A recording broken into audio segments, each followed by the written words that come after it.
High নিউজে আপনাদেরকে স্বাগত। আমি রিক। শুরু করছি নিউজ টুডে। সবার আগে চোখ রাখবো হেডলাইন্সে। স্কুলে নিয়োগের নতুন সরকারি বিজ্ঞপ্তি নিয়ে মামলা কলকাতা হাইকোর্টে। আবেদন গ্রহণ করলেন বিচারপতি। আগামী 5ই জুন মামলার শুনানি। পানিহাটি পুরসভার 6 নম্বর ওয়ার্ডের তৃণমূল কাউন্সিলর বিশ্বনাথ দের ঘনিষ্ঠ তৃণমূল কর্মী নঈম আলী ওরফে নেপালের বাড়ি থেকে উদ্ধার হয়েছে প্রচুর অস্ত্র। উদ্ধার হওয়া অস্ত্রের মধ্যে রয়েছে স্টেন গান, নাইট্রো অ্যামুনেশন কার্তুজ। চলতি বছরে এই প্রথম রাজ্যে করোনায় মৃত্যু। খাস কলকাতায় 43 বছর বয়সী এক মহিলার মৃত্যু হল করোনায়। চিকিৎসকরা জানিয়েছেন কিডনি ক্ষতিগ্রস্ত হয়ে সেপটিক শকে চলে গিয়েছিলেন ওই রোগী।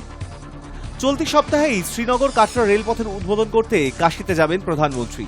দেশের বাকি অংশের সঙ্গে রেলপথে জুড়তে চলেছে কাশ্মীর উপত্যকা। কাটরা থেকে শ্রীনগর পর্যন্ত রেলপথের সূচনা করবেন প্রধানমন্ত্রী। রাজ্যের স্কুল সার্ভিস কমিশনের 2025 সালের নতুন নিয়োগ বিধিকে চ্যালেঞ্জ জানিয়ে কলকাতা হাইকোর্টে মামলা দায়েরের আবেদন করা হয়েছে। অভিযোগ, এসএসসির এই নতুন বিধি সুপ্রিম কোর্টের নির্দেশের পরিপন্থী। বিচারপতি পার্থসারথী চট্টোপাধ্যায় মামলার আবেদন গ্রহণ করেছেন। আগামী 5ই জুন এই মামলা শুনানি নির্ধারিত হয়েছে। আবেদনকারীদের পক্ষ থেকে দাবি করা হয়েছে, এসএসসির 2025 সালের নিয়মে এমন কিছু পরিবর্তন আনা হয়েছে যা পূর্ববর্তী বিচারালয়ের নির্দেশনার বিরোধিতা করে। বিশেষ করে শিক্ষক নিয়োগ প্রক্রিয়ার কিছু শর্ত ও প্রক্রিয়া নিয়ে প্রশ্ন তোলা হয়েছে। তাদের বক্তব্য, সুপ্রিম কোর্ট এর আগে যে মূলনীতি নির্ধারণ করেছিল নতুন বিধিতে তা লঙ্ঘিত হয়েছে। ফলে নিয়োগ প্রক্রিয়ার স্বচ্ছতা ও ন্যায় বিচারের প্রশ্নের মুখে পড়েছে।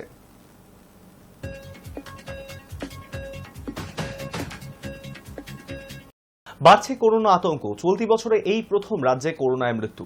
এবার খাস কলকাতায় মৃত্যু হল 43 বছরের মহিলার। দেশের পর রাজ্যেও বাড়ছে করোনা সংক্রমণ। এবার বাংলায় প্রাণ গেল এক মহিলার। চলতি বছরে এই প্রথম করোনায় রাজ্যে মৃত্যুর ঘটনা ঘটল, যা স্বাভাবিকভাবেই উদ্বেগ বাড়ালো কয়েক গুণ বেশি। বেশ কিছুদিন ধরেই নতুন করে চোখ রাঙাচ্ছে করোনা। দেশে ইতিমধ্যেই মোট আক্রান্তের সংখ্যা প্রায় 4000। বাংলায় আক্রান্তের সংখ্যা 400-র কাছাকাছি। তাদের মধ্যেই ছিলেন খাস কলকাতার 43 বছর বয়সী এই মহিলা। প্রথমে প্রবল শ্বাসকষ্ট নিয়ে আলিপুরের একটি বেসরকারি হাসপাতালে ভর্তি করানো হয় তাকে। উপসর্গ থাকায় করোনা পরীক্ষা করা হয়। রিপোর্ট আসে পজিটিভ। এরপর থেকেই ভেন্টিলেশনে ছিলেন তিনি। অবশেষে মৃত্যু হয়েছে তার। স্বাস্থ্য মন্ত্রকের তরফে বিষয়টি নিশ্চিত করা হয়েছে। চিকিৎসকরা জানিয়েছেন, হৃদযন্ত্র বিকল হয়ে গিয়েছিল মহিলার। কিডনি ক্ষতিগ্রস্ত হয়ে সেপটিক শকে চলে গিয়েছিলেন ওই রোগী। উল্লেখ্য, নতুন করে করোনা আক্রান্তের সংখ্যা বাড়তেই কেন্দ্র ও রাজ্যের তরফে আমজনতাকে সচেতন করা হয়েছে। আতঙ্কিত না হওয়ার বার্তা দেওয়া হয়েছে বারবার। বিশেষজ্ঞদের একটা অংশের ধারণা, আগের মতো মারণ ক্ষমতা হারিয়েছে এই ভাইরাস। নিজেরা সতর্ক থাকলেই এবার এই রোগের সঙ্গে লড়াই করা সহজ হবে। High news Network. বাড়ি নয়, যেন অস্ত্রের খনি। কাউন্সিলরের ঘনিষ্ঠ এক তৃণমূল কর্মীর বাড়ি থেকে উদ্ধার করা হলো প্রচুর অস্ত্র। সেনাবাহিনীর নানা অস্ত্র তৃণমূল কর্মী নঈম আলীর বাড়ি থেকে পাওয়া গিয়েছে। পুলিশ অভিযানে পানিহাটি পুরসভার 6 নম্বর ওয়ার্ডের তৃণমূল কাউন্সিলর বিশ্বনাথ দের ঘনিষ্ঠ তৃণমূল কর্মী নঈম আলী ওরফে নেপালের বাড়ি থেকে উদ্ধার হয়েছে প্রচুর অস্ত্র। উদ্ধার হওয়া অস্ত্রের মধ্যে রয়েছে স্টেন গান, নাইট্রো অ্যামুনেশন কার্তুজ। অভিযুক্ত তৃণমূল কর্মী নঈমকে গ্রেপ্তার করা হয়েছে। তাকে আদালতে হাজির করানো হবে। সোমবার সন্ধ্যায় গোপন সূত্রে খবর পেয়ে কামারহাটি ও খড়দহ থানার পুলিশ অভিযান চালিয়ে ওই অস্ত্র উদ্ধার করে। খড়দহ থানা এলাকার মৌলানা সেলিম রোডে নঈমের বাড়ি থেকে উদ্ধার করা হয় অস্ত্র। সেখানে ছিল 4টি দেশি পাইপ গান, 4 রাউন্ড 8mm গুলি, 5 রাউন্ড 38mm গুলি এবং 3 রাউন্ড 7.62mm গুলি, 1 রাউন্ড 318 নাইট্রো। এছাড়াও পাওয়া গিয়েছে অনেক কিছুই। এই তৃণমূল কর্মীর বাড়িতে অস্ত্রের ভাণ্ডারের হদিশ মেলায় এলাকায় শোরগোল পড়ে গিয়েছে।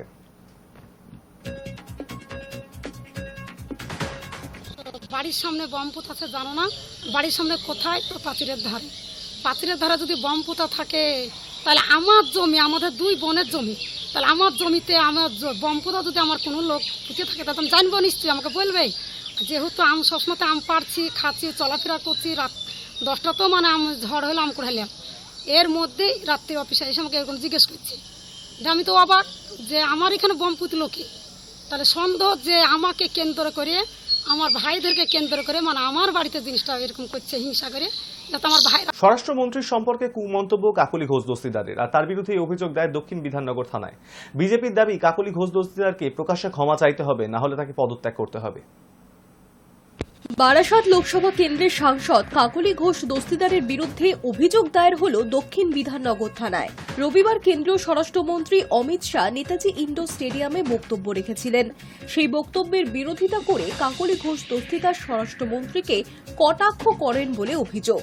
তিনি যে ভাষা প্রয়োগ করেছেন সেই পরিপ্রেক্ষিতে কাকলি ঘোষ দস্তিদারের বিরুদ্ধে আইন অনুযায়ী কঠোর ব্যবস্থা নেওয়ার আবেদন জানিয়ে অভিযোগ দায়ের করা হয়েছে।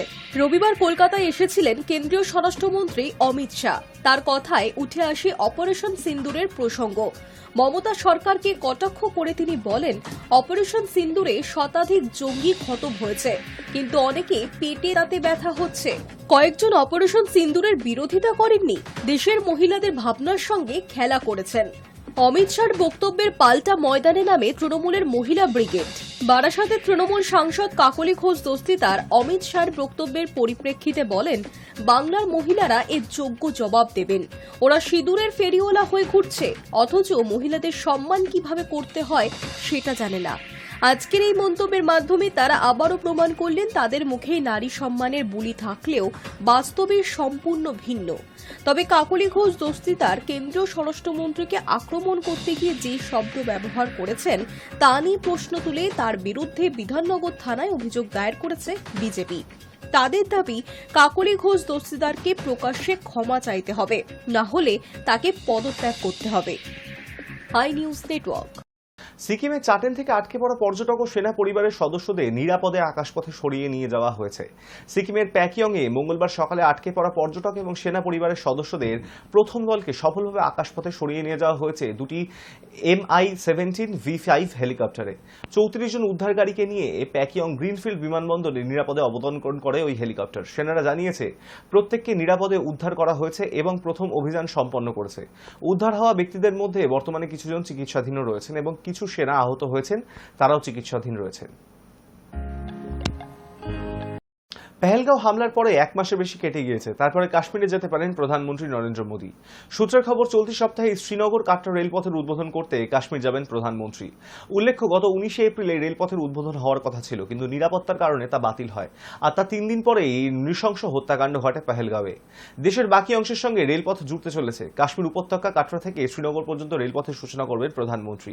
কাটরা থেকে শ্রীনগর পর্যন্ত প্রথম ট্রেনটি হতে চলেছে বিশেষ বন্দে ভারত এক্সপ্রেস।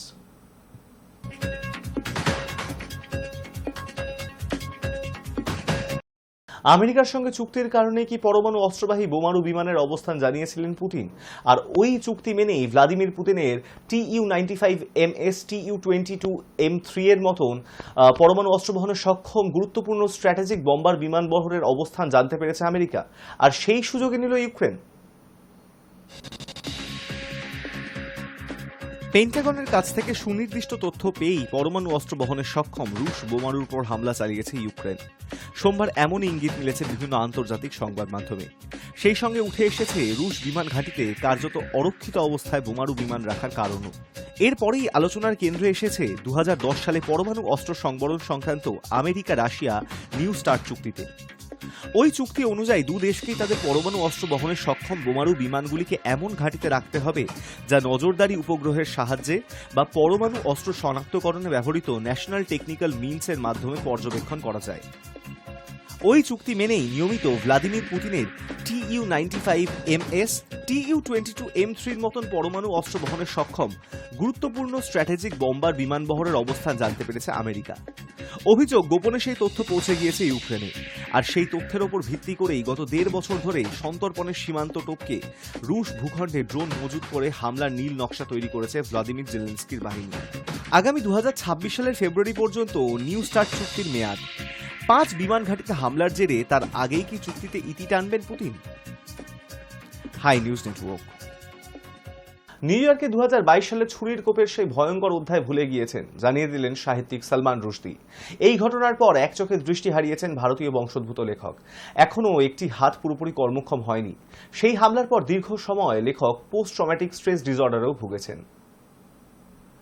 নিউ ইয়র্কে 2022 সালের 12 আগস্ট দুষ্কৃতী হামলায় গুরুতর আহত হওয়ার ঘটনা অবলম্বনে বই লিখেছেন তিনি। কিন্তু বুকাজয়ী লেখক সালমান রুশদির দাবি, আততায়ী হাদি মাতারের সেই ছুরির কোপ এখন ভুলে গিয়েছেন। সোমবার রুশদি বলেন, ওই ছুরিকাঘাতের অধ্যায় আমি পেরিয়ে এসেছি। এই ঘটনার পর এক চোখে দৃষ্টি হারিয়েছেন ভারতীয় বংশোদ্ভূত লেখক। একটি হাতও এখনো পুরোপুরি কর্মক্ষম হয়নি। সেই হামলার পর দীর্ঘ সময় লেখক পোস্ট ট্রমাটিক স্ট্রেস ডিসঅর্ডারেও ভুগেছেন। ৭৬ বছর বয়সী এই লেখক ব্রিটেনে হে ফেস্টিভ্যালে অংশ নেন। সেখানে তিনি বলেন, হামলার পর থেকে সকলে কেবল ওই বিষয়টিই জানতে চেয়েছে, কিন্তু আমি সেই অধ্যায়টা পেরিয়ে এসেছি। প্রসঙ্গত, রুশদির ওপর হামলাকারী ২৭ বছরের হাদির ২৫ বছরের জেলের সাজা হয়েছে। নিউ ইয়র্কের একটি আদালতে তার বিচার প্রক্রিয়া সম্পন্ন হয়েছিল গত ফেব্রুয়ারিতে। সেই সময়ই দোষী ঘোষণা করা হয়েছিল হাদিকে। সাজা ঘোষণা করা হয় গত ১৫ই মে। High news network. বৃষ্টিতে বাঁধা দক্ষিণবঙ্গে, উত্তরবঙ্গে বজ্রবিদ্যুৎ সহ বৃষ্টিপাতের পূর্বাভাস রয়েছে। ১০ই জুনের পরই বর্ষা আসার সম্ভাবনা রয়েছে দক্ষিণবঙ্গে। আগামী এক সপ্তাহ পরিস্থিতি অনুকূল হওয়ার সম্ভাবনা নেই বললেই জানাচ্ছে পুরো আবহাওয়া দপ্তর। তবে দক্ষিণবঙ্গে বিক্ষিপ্তভাবে ২-১ জায়গায় হালকা থেকে মাঝারি বৃষ্টি হতে পারে। আলিপুর আবহাওয়া দপ্তর সূত্রে খবর, দক্ষিণবঙ্গে বিক্ষিপ্তভাবে ২-১ জায়গায় হালকা থেকে মাঝারি বৃষ্টি হলেও তা বৃহস্পতিবার পর্যন্ত চলবে। গাঙ্গেয় বঙ্গে ভারী বৃষ্টির সম্ভাবনা আপাতত নেই। কলকাতা সহ দক্ষিণবঙ্গের বেশিরভাগ জেলাতেই আর্দ্রতাজনিত অস্বস্তি বজায় থাকবে। বৃহস্পতিবার দক্ষিণবঙ্গের ২-১ জায়গায় ৪০ থেকে ৫০ কিলোমিটার প্রতি ঘন্টার বেগে ঝোড়ো হাওয়া বইতে পারে।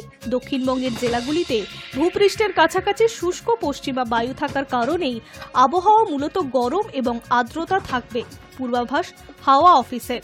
দক্ষিণবঙ্গের জেলাগুলিতে নির্ধারিত সময়ের আগেই বর্ষা প্রবেশ করে গিয়েছে। মঙ্গলবার উত্তরবঙ্গের ওপরের ৫ জেলা দার্জিলিং, কালিম্পং, জলপাইগুড়ি, কোচবিহার এবং আলিপুরদুয়ারে বজ্রবিদ্যুৎ সহ বৃষ্টিপাতের পূর্বাভাস রয়েছে।